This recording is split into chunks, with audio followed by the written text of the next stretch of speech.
Dreams and visions. Dreams and visions के द्वारा परमेश्वर आपको निर्देश देता है, परमेश्वर आपको समझाता है, परमेश्वर आपसे बात करता है, परमेश्वर आने वाली घटनाओं को आपके ऊपर प्रकट करता है।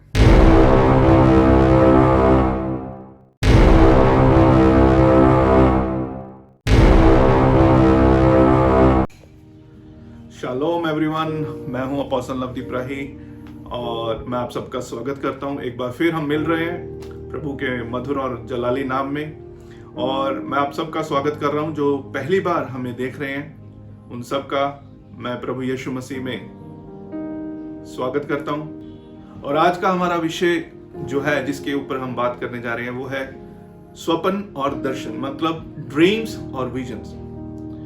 मेरे अजीजों, ड्रीम्स और विजन्स जो हैं वो बहुत ही वाइटल और इंपॉर्टेंट पार्ट है क्रिश्चियन लाइफ का। हर एक बिलीवर को के पास ये गिफ्ट होना चाहिए। हालेलुया। और प्रभु ने हम सबके लिए कुछ ना कुछ रखा है। मैं चाहता हूं जितने भी लोग मुझे देख रहे हैं या पहली बार देख रहे हैं, उन सभी का स्वागत है वर्ड ऑफ विजडम प्रोग्राम के अंदर। और मैं चाहता हूं कि आज आप मेरे साथ अंत तक बने रहें, इस वीडियो को अंत तक देखें, ताकि हम लोग इस विषय के ऊपर थोड़ा रोशनी डाल सकें। मेरे साथ बने रहें ड्रीम्स एंड विजन्स के अंदर। ड्रीम्स और विजन्स अगर हम देखें, जो स्वप्न है और जो दर्शन है, वो बहुत ज्यादा इंपॉर्टेंट रोल प्ले करते हैं, बहुत ज्यादा वाइटल इंपॉर्टेंट रोल प्ले करते हैं हर एक बिलीवर की लाइफ के अंदर। अगर हम बाइबल को ध्यान से पढ़ें तो शुरू से लेकर अंत तक प्रभु दर्शनों के द्वारा, स्वप्नों के द्वारा अपने दासों के ऊपर, अपने नबियों के ऊपर, अपने प्रेरितों के ऊपर, अपने बच्चों के ऊपर प्रभु अपने कार्यों को प्रकट करता आया है। विजन्स और ड्रीम्स एक बहुत पावरफुल माध्यम है जिसके द्वारा परमेश्वर अपने लोगों से बात करता है। और मैं इस चीज पे जोर देना चाहूंगा कि हम सबको प्रार्थना करनी चाहिए कि हम इस गिफ्ट को ले सकें, जो स्वप्न और दर्शन का गिफ्ट है, क्योंकि ये बहुत ज्यादा इंपॉर्टेंट है। प्रभु इस माध्यम से अपने लोगों के साथ, अपने नबियों के साथ, अपने प्रेरितों के साथ बात करता आया है, कर रहा है और करता रहेगा जब तक कि वो दोबारा इस पृथ्वी पर ना आ जाए। मेरे अजीजों, आज बहुत से लोग होंगे जो ड्रीम्स एंड विजन्स के लिए प्रार्थना कर रहे होंगे, जो दर्शनों के लिए प्रार्थना कर रहे होंगे, इस गिफ्ट के लिए प्रार्थना कर रहे होंगे, और हमें करनी भी चाहिए। क्योंकि अगर हम पढ़ें, हम देखें पौलुस क्या कहता है। पौलुस पहला कुरिन्थियों उसका 14 अध्याय 1 आयत में कुछ इस प्रकार से वो कह रहा है। मैं आपके सामने पढ़ना चाहूंगा। पहला कुरिन्थियों उसका 14 अध्याय उसकी 1 आयत। प्रेम का पीछा करो और आत्मिक वरदानों की धुन में रहो, विशेष करके कि तुम भविष्यवाणी कर सको। हालेलुया। मैं एक बार फिर से पढ़ देता हूं। पहला कुरिन्थियों उसका 14 अध्याय 1 आयत। प्रेम का पीछा करो और आत्मिक वरदानों की धुन में रहो, विशेष करके कि तुम भविष्यवाणी कर सको। जो प्रेरित पौलुस है वो बहुत ज्यादा कंसर्न्ड है कलीसिया को लेके, खासकर आत्मिक वरदानों को लेके वो बहुत ज्यादा कंसर्न्ड है। वो चाहता है कि हर एक व्यक्ति आत्मिक वरदानों की धुन में रहे, हर एक विश्वासी आत्मिक वरदानों की धुन में रहे। क्योंकि अगर आपके पास टूल्स होंगे, फॉर एग्जाम्पल अगर किसी को खुदाई करनी है, तो अगर उसके पास टूल्स नहीं होंगे, उसके पास फावड़ा नहीं होगा, उसके पास कस्सी नहीं होगी, तो वो धरती को खोद नहीं पाएगा। उसी तरह अगर हमें आत्मिक जगत में बढ़ना है, अगर हमें समझना है आत्मिक जगत को, तो सबसे पहले हमारे पास आत्मिक वरदान होने बहुत जरूरी है। इसलिए संत पौलुस अपने पत्रियों में अपने लेटर्स में, अपने वचनों में वो यही कहता है बार बार, खासकर कुरिन्थियों की किताब में, कि आत्मिक वरदानों की धुन में रहो। क्योंकि अगर हम आत्मिक वरदानों की धुन में होंगे तो परमेश्वर एक ना एक दिन गारंट करेगा उन आत्मिक वरदानों को हमारे जीवन के अंदर। और हर एक विश्वासी के लिए यह अति अनिवार्य है कि उसके जीवन में आत्मिक वरदान हो। आत्मिक वरदान आपको सामर्थ्य बनाते हैं। आत्मिक वरदान आपको डायरेक्शन देते हैं। आत्मिक वरदान खास के विषय में जो आज हमने टॉपिक लिया है, dreams and visions. Dreams and visions के द्वारा परमेश्वर आपको निर्देश देता है, परमेश्वर आपको समझाता है, परमेश्वर आपसे बात करता है, परमेश्वर आने वाली घटनाओं को आपके ऊपर प्रकट करता है। हालेलुया। अगर हम ध्यान से पढ़ें आमोस की किताब, उसका 3 अध्याय 7 आयत। आमोस की किताब उसका 3 अध्याय मैं आपके सामने पढ़ के बताता हूं, उसकी 7 आयत। निस्संदेह प्रभु यहोवा जब तक अपने दास नबियों पर अपना आत्मा, अपना भेद प्रकट नहीं करता, तब तक वह कुछ भी नहीं करता। मैं एक बार फिर से पढ़ देता हूं, आमोस की किताब उसका 3 अध्याय 7 आयत। निस्संदेह प्रभु यहोवा जब तक अपने दास नबियों पर अपना भेद प्रकट नहीं करता, तब तक वह कुछ भी नहीं करता। अब प्रभु जो यहां पर है आमोस की किताब में, हम देख रहे हैं कि प्रभु कुछ भी ऐसे प्रकट नहीं करता है। वो कह रहा है कि मैं कुछ भी करूंगा तो सबसे पहले अपने दासों के ऊपर, अपने नबियों के ऊपर, अपने प्रेरितों के ऊपर मैं उस चीज को प्रकट करूंगा। हम जानते हैं कि पौलुस आत्मिक वरदानों के विषय में बहुत कंसर्न था, और इसको हम अच्छे से देख भी रहे हैं जब हम पढ़ रहे हैं इस चीजों को। लेकिन आत्मिक वरदानों के विषय में और कई जगह पे भी लिखा है, जैसे इफिसियों की पत्री उसका 4 अध्याय, रोमियो की पत्री उसका 12 अध्याय में, और पहला कुरिन्थियों 12 में भी आत्मिक वरदानों के विषय में बहुत अच्छे से लिखा गया है। अब बहुत से लोग ये सोच रहे होंगे कि क्या ये सच में इंपॉर्टेंट है? क्या दर्शन और स्वप्न मेरे लिए इंपॉर्टेंट है? मैं प्रभु का वचन पढ़ रहा हूं, मैं प्रार्थना कर रहा हूं, मैं उपवास कर रहा हूं, लेकिन क्या दर्शन या स्वप्न मेरे लिए इंपॉर्टेंट है? बिल्कुल। मैं आपको पहले बता चुका हूं, हर एक विश्वासी के पास ये गिफ्ट्स होने चाहिए, ये आत्मिक वरदान होने चाहिए। हालेलुया। मैं आज आपको इंकरेज करना चाहूंगा, अगर आज तक आपने इसके विषय में प्रार्थना नहीं किया है, तो जब आप इस वीडियो को देख रहे हैं, इस वचन को सुन रहे हैं, तो मैं प्रेरित अपोस्टल लवदीप राही आपको मैं इंकरेज करना चाहूंगा, मेरे बच्चों, मेरे भाई बहनों, मेरे बुजुर्गों,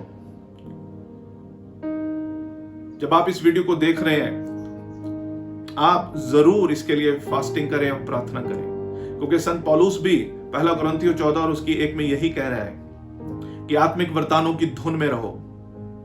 यह बहुत ज्यादा आवश्यक है, यह बहुत ज्यादा इंपॉर्टेंट है,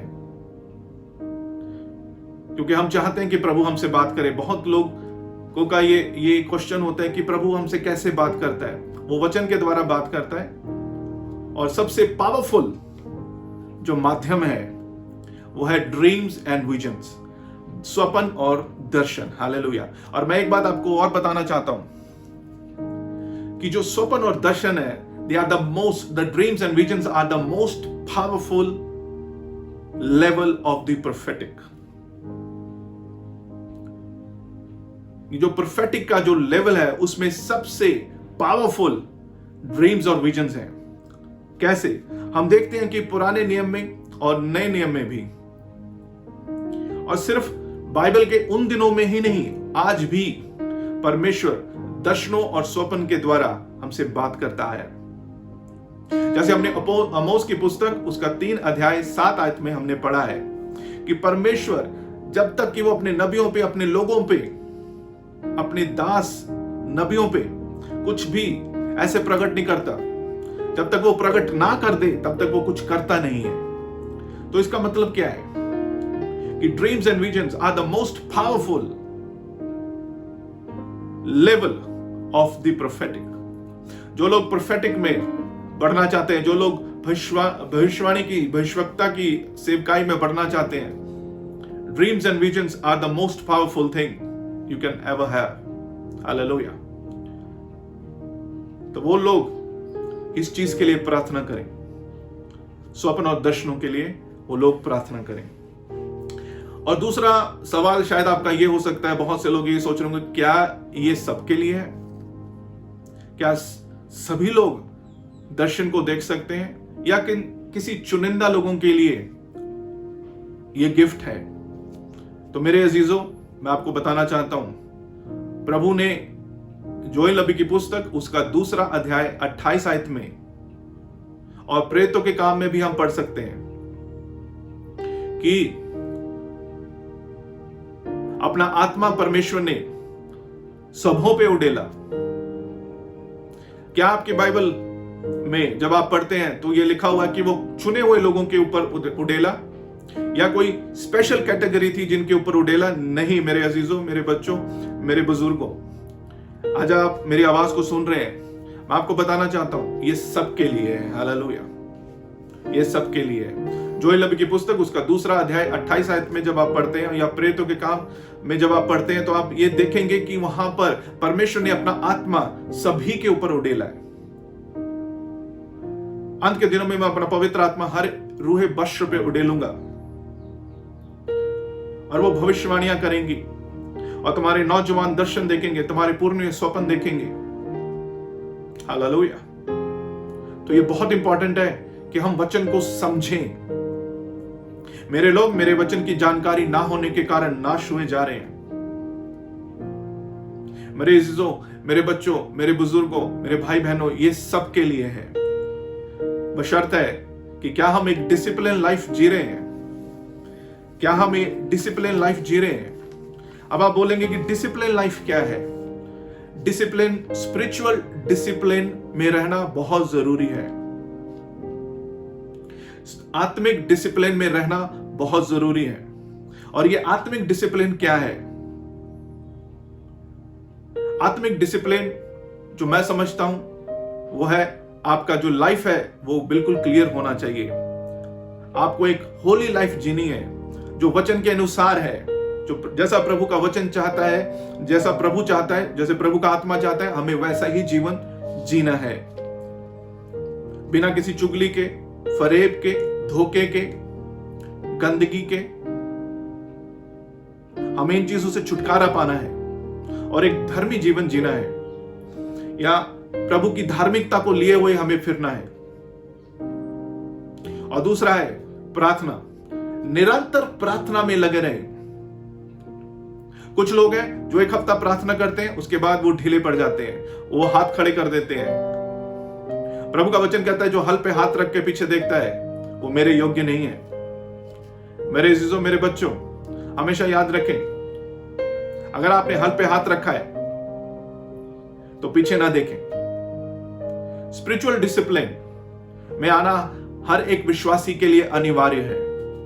अगर आप चाहते हैं आत्मिक जगत में बढ़ना, अगर आप चाहते हैं प्रभु की आत्मा में बढ़ना, अगर आप चाहते हैं परमेश्वर आपसे बात करे, अगर आप चाहते हैं कि जो वरदान उसने आपके अंदर रखे हैं या रखने वाला है वो पूरी तरह से ऑपरेट हो, मैनिफेस्ट हो पावरफुली, तो आपको एक चीज करनी होगी, आपको स्पिरिचुअल डिसिप्लिन में आना अति अनिवार्य है। अगर आज आप मेरी आवाज को सुन रहे हैं और इस मैसेज को देख रहे हैं, जितने लोग जो 1 घंटा प्रार्थना करते हैं और 1 हफ्ता प्रार्थना करते हैं, उसके बाद वो हाथ ढीले कर देते हैं और बोलते हैं कुछ हो नहीं रहा है, याद रखें, परमेश्वर ने कहा जगत के अंत तक मैं तुम्हारे साथ हूं, और उसने अपना पवित्र आत्मा हमें दिया है जाने से पहले। उसने कहा मैं तुझे अनाथ ना छोड़ूंगा, ना तुझे अकेला छोड़ूंगा, देख मैं अपना आत्मा तुझे दिया जाता हूं। वो लोग जो 120 लोग थे, जो 120 चेले ऊपरी कक्ष में जब वो प्रार्थना कर रहे थे, तो क्या हुआ? वो लोग एक लाइफ जी रहे थे जो स्पिरिचुअली डिसिप्लिन थी, लेकिन वो आगे नहीं बढ़ पा रहे थे, वो आत्मा नहीं बढ़ पा रहे थे। क्यों? क्योंकि उनको एक सहायक की जरूरत थी। जो 35 क्रूस के दिन 120 की उपस्थिति में परमेश्वर ने आग की जीवों के समान उन पे उड़ेल दिया। आज वो हार चुके हैं। जो लोग हार चुके हैं, जो मेरी आवाज को सुन रहे हैं, आप प्रार्थना करते हैं, आप हार चुके हैं, आप वचन पढ़ रहे हैं, आप कह रहे हैं कि कुछ समझ में नहीं आ रहा। आपको स्पिरिचुअली डिसिप्लिन होने की आवश्यकता है। आप कह रहे हैं मेरे साथ कोई मिरेकल नहीं हो रहा, मेरे साथ कोई काम नहीं हो रहा, मेरे जीवन में, मेरे परिवार में, मेरे बिजनेस, मेरी नौकरी में कुछ भी ऐसा नहीं हो रहा। याद रखें, आपको स्पिरिचुअली डिसिप्लिन होना अति अनिवार्य है। तो स्पिरिचुअल डिसिप्लिन का होना हर एक विश्वासी के लिए अति अनिवार्य है। मेरे अजीजों, हम जब तक बढ़ नहीं पाएंगे, हम विश्वास में, आत्मा में, वचन में तब तक नहीं बढ़ सकते जब तक कि हम स्पिरिचुअली डिसिप्लिन ना हो। हमें स्पिरिचुअली डिसिप्लिन होना अति अनिवार्य है। और हम कैसे होंगे स्पिरिचुअली डिसिप्लिन? जब हमारा लाइफ बिल्कुल साफ होगा। ये मुश्किल है लेकिन असंभव नहीं। हालेलुया। हमें प्रयास करना है, हमें कोशिश करनी है, हमें लगे रहना है कि हम परमेश्वर के वचन को फॉलो करते रहें।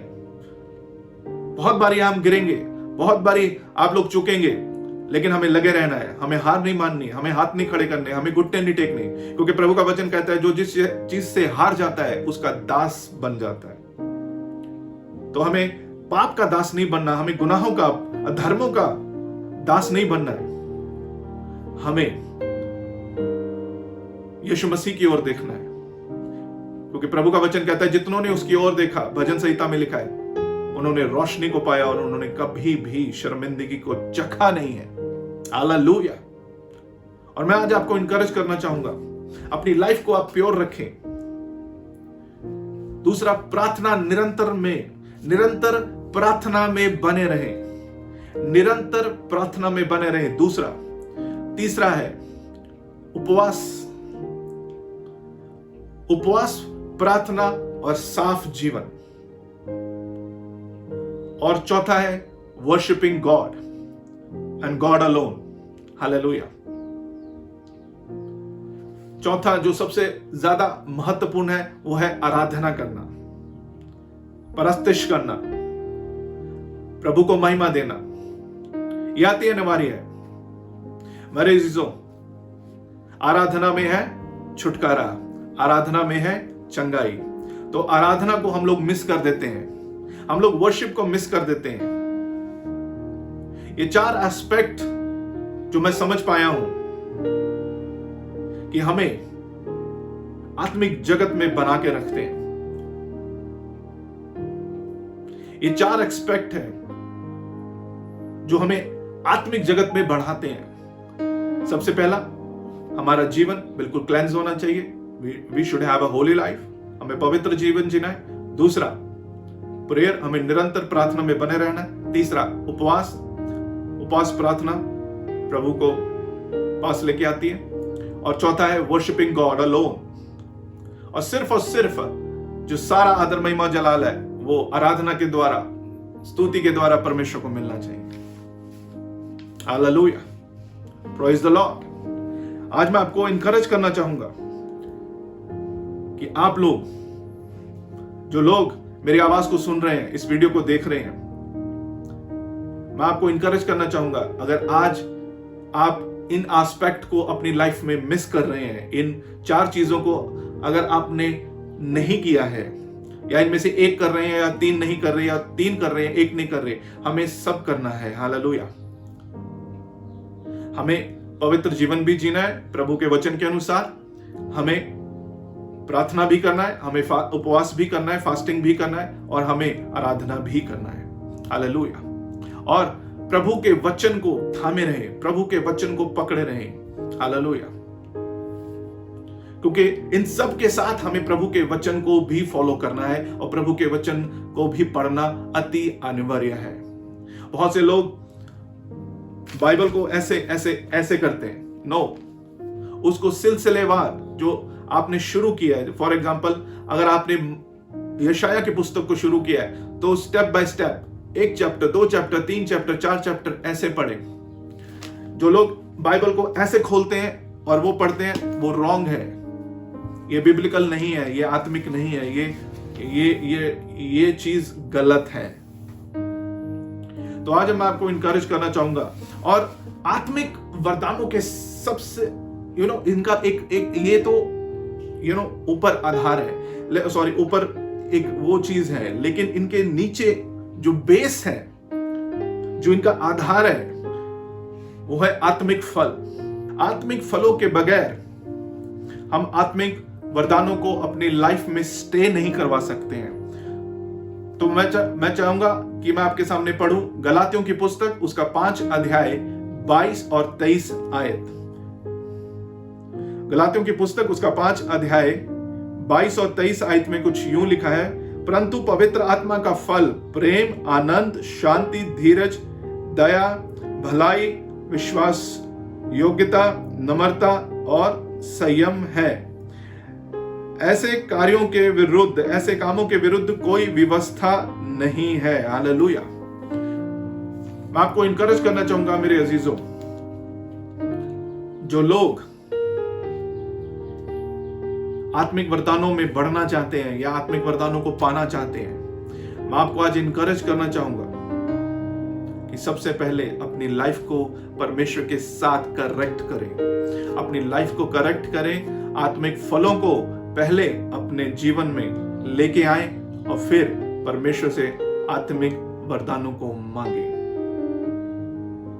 याद रखें, ड्रीम्स और विजन सबके लिए है, वरदान सबके लिए है, लेकिन कौन उनको मेंटेन करके रख सकता है? जिसका बेस मजबूत है, जिसका जीवन का और जिसके आत्मिक जीवन का आधार प्रभु का वचन है। प्रभु में बने रहें, प्रभु में सुरक्षित रहें। प्रभु आप सबको बरकत और आशीष दे। शालोम।